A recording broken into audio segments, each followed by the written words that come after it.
Archives orales de Bigorre, une émission de la radio web de l'Université du Temps Libre de Tarbes et de la Bigorre, animée par les historiens Jean Courtadet et Jean-François Soulet. Une plongée dans l'histoire récente de la Bigorre au travers des témoignages enregistrés il y a plus de 30 ans.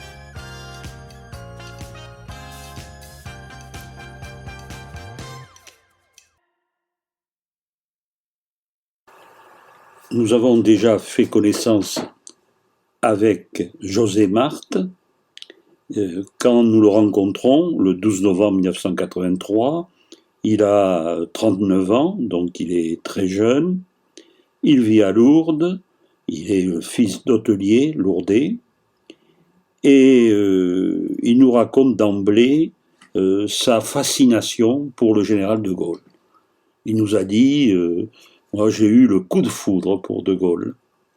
Et ce coup de foudre se concrétise surtout en mai 1968.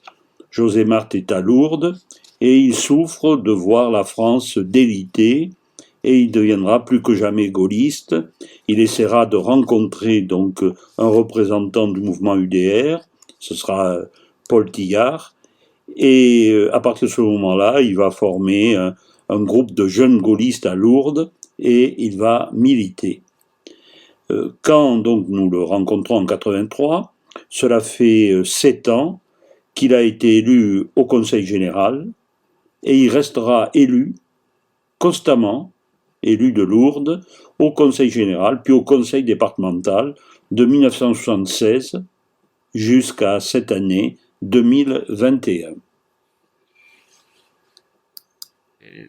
Pour vous, alors, comme l'a dit M. Chirac, pas d'alliance possible avec une certaine extrême droite? Non, nous n'en voyons pas la nécessité.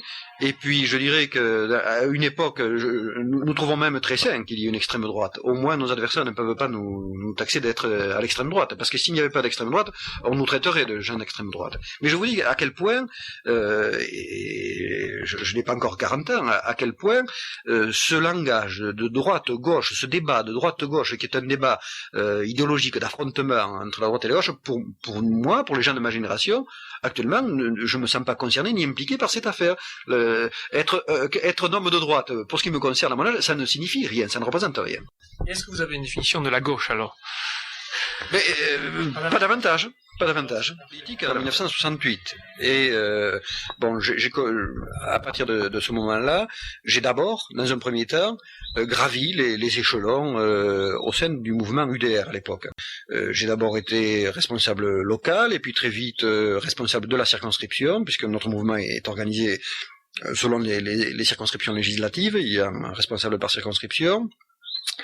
J'ai donc été responsable de circonscription et en 1976, en même temps que j'étais élu conseiller général, Charles Pasqua me demandait d'assumer les responsabilités départementales.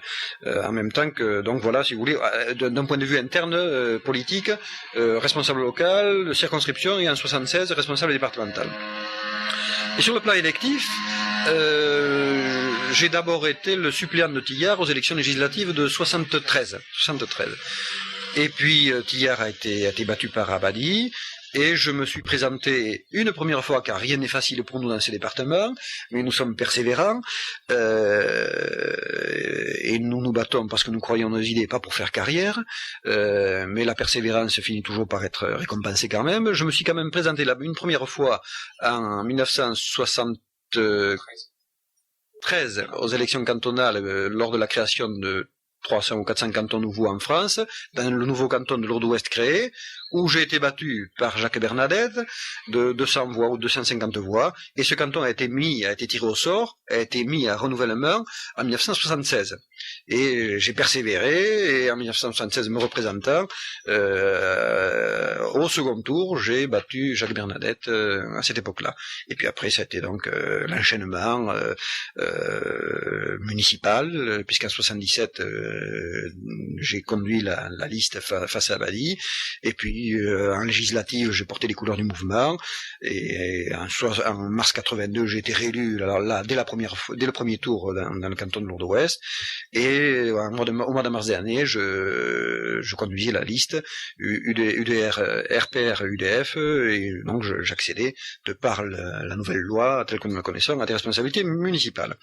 Mais alors la situation lourdaise, comment j'ai connu toutes les évolutions depuis 1968.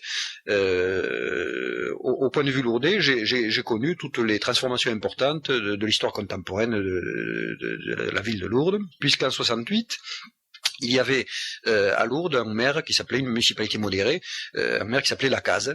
Il y avait un conseiller général qui s'appelait Béguerre.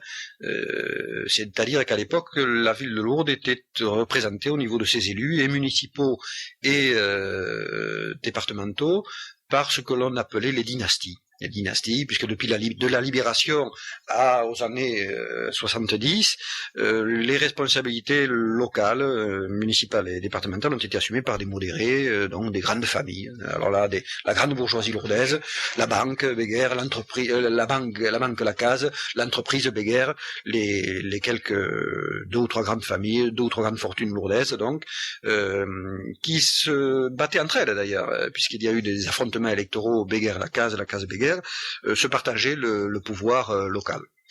Et la grande caractéristique de cette situation, c'est que ces élections n'avaient pas de grande signification politique, elles n'avaient aucune signification politique particulière. Il y avait bien sûr toujours, je pense, des candidats communistes, mais alors qui obtenaient des scores d'une discrétion telle qu'on ne peut même pas les prendre pour référence, ça ne signifiait réellement rien. Et ces dynasties ont vieilli, le sénateur-maire Béguerre est décédé, son fils lui a succédé, qui n'avait peut-être pas, certainement pas la tripe de son père. Il a été élu sur le cercueil du père, comme cela se fait souvent, mais il a laissé aller un peu les choses. Et donc ces dynasties ont vieilli et n'étaient pas préparées, si vous voulez, à des chocs politiques. Et puis le monde a changé. Et le monde a changé. 68 a été un choc. La terre a tremblé. Elle a tremblé pour tout le monde. Elle a tremblé à Lourdes comme ailleurs. Et l'on a senti des lézardes des fissures sont intervenues dans ces dynasties vieillissantes. Et un monde nouveau est apparu. Un monde nouveau est apparu où les clivages n'étaient plus locaux, était politique. Il est apparu au travers de notre émergence, puisque c'est le choc de 68 qui a fait que nous sommes spontanément intervenus, apparus dans ce microcosme politique local. Nous n'existions pas, et 68 nous a jetés donc sur cette scène politique, mais également des hommes comme Abadi ont commencé à partir de ce moment-là à songer à revenir.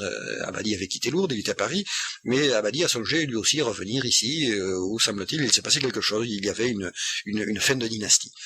Et j'ai vécu donc le choc à l'occasion de l'élection cantonale entre Georges Béguerre et François Abadi, qui a été élu dans des conditions extrêmement difficiles, François Abadi.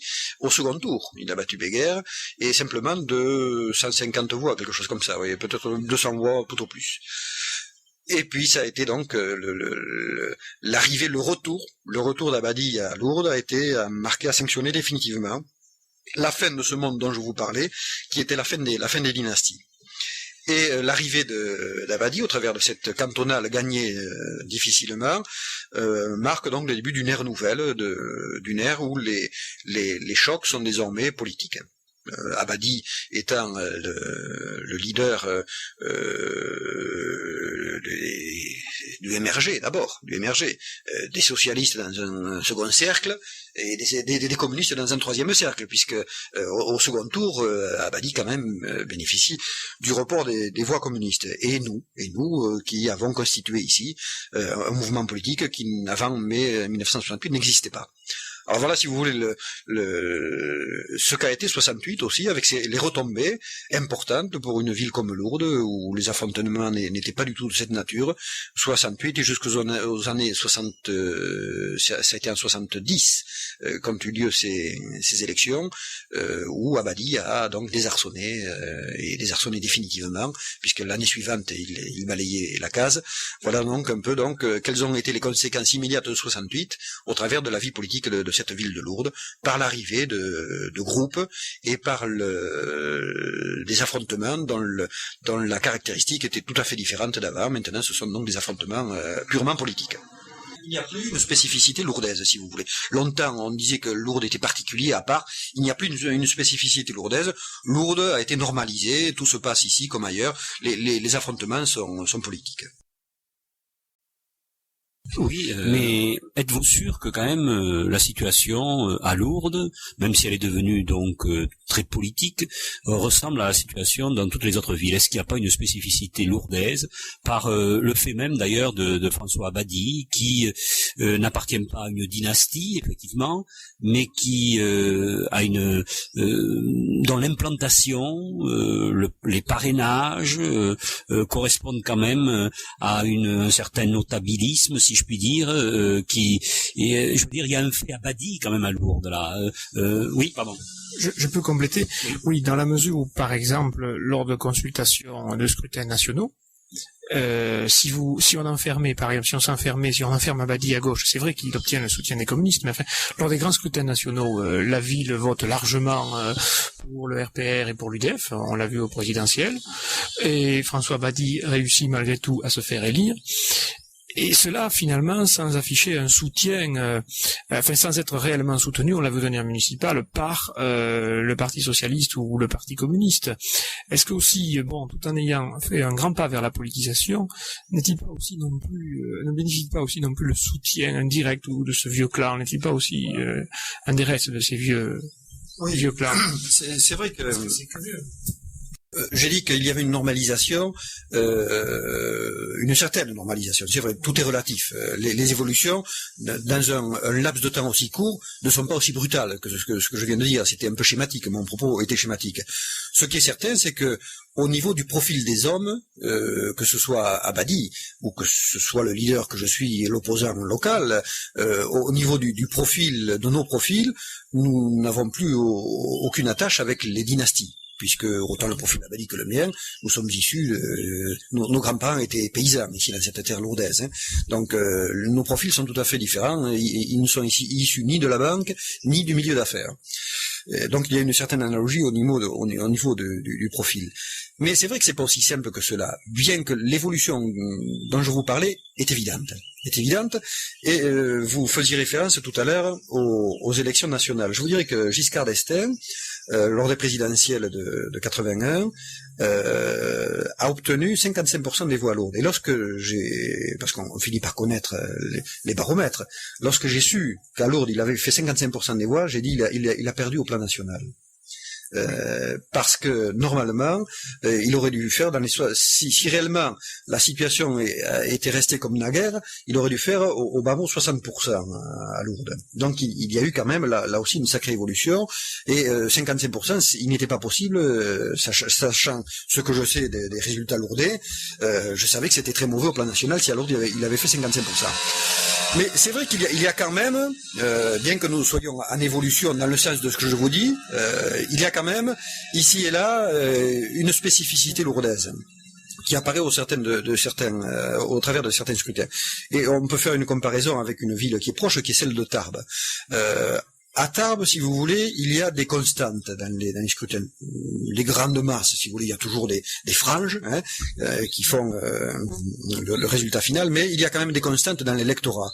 Si vous prenez les courbes des élections de ces 15 dernières années, que ce soit des élections locales ou des élections nationales, on retrouve en gros quand même, chacun retrouve ses billes en gros, vous voyez, les grandes tendances sont quand même les mêmes en pourcentage. Alors qu'à Lourdes, il y a, si vous voulez, donc à Tarbes des pesanteurs qui existent, qui sont relativement stables. Le corps électoral tarbais est relativement stable. Alors qu'à Lourdes, il y a une grande disponibilité une grande disponibilité de l'électeur. Ceci peut s'expliquer aussi par la différence importante dans la nature même des activités économiques des deux villes. À Lourdes, c'est une ville de commerçants. Quand même. Il y a une seule usine qui est la SEB, où beaucoup de gens sont de l'extérieur d'ailleurs. Une majorité des ouvriers de la SEB ne sont pas lourdais. Ils sont des communes du canton, voire même de la banlieue tarbaise, mais c'est une minorité de lourdais. Et donc, économiquement, c'est quand même le fait commercial qui domine. Alors, ces électrices et ces électeurs sont beaucoup plus disponibles quant à leur vote que les gens qui travaillent à l'Alstom, à l'Arsenal, qui sont encadrés par des appareils syndicaux structurés qui existent les pesanteurs tarbaises. Alors à Lourdes, c'est beaucoup plus souple, beaucoup plus fluctuant, mais c'est vrai que les Lourdais qui, sur certaines élections nationales, votent d'un côté, peuvent parfaitement, en élection locale, voter tout à fait différemment. Et c'est vrai donc Abadi a réussi à faire son trou sur la litière des dynasties. Il a réussi à faire un trou qui est son trou, c'est vrai. Mais les Lourdais sont très curieux. Ainsi au cantonal de mars 82, j'ai été réélu dès le premier tour. Les deux cantons de Lourdes ont été pourvus dès le premier tour. Abadi a été réélu dès le premier tour dans son canton et j'ai été réélu dès le premier tour dans mon canton, chacun avec des pourcentages identiques, à un point près. Néanmoins, il y a quand même des courbes, des évolutions, puisque je crois que lorsqu'on s'engage en politique, on s'engage pour la vie finalement, c'est un engagement à vie. J'intègre dans mes raisonnements ce que certains hommes politiques, tout au moins au niveau de nos départements ou de nos villes, ne font pas. J'intègre la notion de la durée, la notion du temps. Le temps est devant nous quand même, puisque nous sommes jeunes. J'ai une équipe jeune autour de moi ici au plan local. J'intègre le temps dans nos raisonnements et je dis que les deux courbes un jour se croiseront. La nôtre qui monte et celle d'Abadi qui descend, c'est une constatation, une réalité d'état civil. Elles se croiseront un jour, ces deux courbes. Mais c'est vrai, pour répondre donc et résumer à votre question, bien que nous allions vers une situation de normalisation du débat à Lourdes, du débat politique à Lourdes, il y a quand même encore une spécificité lourdaise. Les choses électorales à Lourdes ne se passent pas aussi simplement qu'ailleurs, c'est vrai.